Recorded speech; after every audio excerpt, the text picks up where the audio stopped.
Hi friends, welcome to my channel. இன்றைக்கி பார்த்திங்கன்னா இடியாப்பம் சந்தவைன்னு சொல்லுவோம். இங்கே கொங்கு சைடில் சந்தவை தான் செஞ்சிட்ருக்கோம்.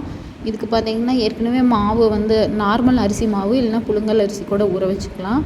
ஒரு டம்ளர் அரிசிக்கு ஒரு 4 ஸ்பூன் கிட்ட தேங்காய், ஒரு 2-3 ஏலக்காய், ஒரு 5-6 நல்லா அரிசி ஊறினதுக்கப்புறம் அதை அரைச்சி ஒரு 10-15 மினிட்ஸ் மட்டும் லைட்டாக சால்ட்டு போட்டு வச்சுருந்து நம்ம உடனே இட்லி ஊற்றிக்கலாம். இப்போ பார்த்திங்கன்னா இட்லி ஊற்றி எடுத்து அதை சந்தவை புளிகிற சந்தவை மரம்னு சொல்லுவோம், அதில் போட்டு வந்து நாங்கள் சந்தவை எடுத்துகிட்ருக்கோம். என் பையனும் நானும் செய்வன் வந்து உட்காந்து பார்த்துட்ருக்கான்.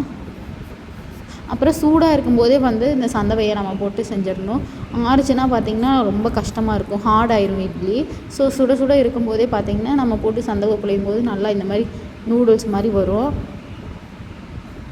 இந்த சந்தவையில் வந்து தேங்காய் பால் ஊற்றி சாப்பிட்லாம், அதுதான் ரொம்ப டேஸ்ட்டாக இருக்கும், எல்லாேருக்கும் ரொம்ப பிடிக்கும். அது போக பார்த்திங்கன்னா தக்காளி போட்டு தாளிக்கலாம், லெமன் போட்டு தாளிக்கலாம், நார்மலாக ஆனியன் மட்டும் போட்டு தாளிக்கலாம், தேங்காய் போட்டு தாளிக்கலாம். நமக்கு என்னென்ன பிடிக்குது வெஜிடபிள்ஸ் எக்கு போட்டு கூட தாளிக்கலாம், பூண்டு போடலாம், பன்னீர், அந்த மாதிரி நமக்கு என்ன வெஜிடபிள்ஸ் பிடிச்சிருக்கோ எல்லாமே ஆட் பண்ணி சாப்பிட்லாம். எல்லாத்துக்குமே இது டேஸ்ட்டாக இருக்கும். பட் ஜென்ரலாக இடியாப்பம் தேங்காய் பால் தான் எல்லாேருக்கும் ஒரு காமனான ஒரு காம்போ. இப்போ பாருங்க, என் பையன் வந்து புழிஞ்சிட்ருக்கான். இதில் நம்ம அப்படியே சுற்ற சுற்ற பார்த்திங்கன்னா கீழே அந்த ஹோல்ஸ் வழியாக அப்படியே சந்தவை வந்து வெளியே வரும்.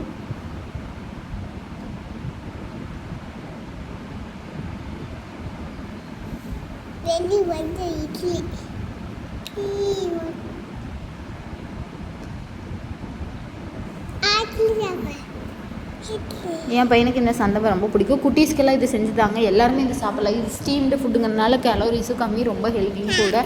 யார் யாருக்கெல்லாம் சந்தவை பிடிக்குமோ மறக்காமல் இந்த வீடியோவுக்கு ஒரு லைக் பண்ணுங்கள், ஷேர் பண்ணுங்கள், சப்ஸ்கிரைப் பண்ணுங்கள். தேங்க்யூ.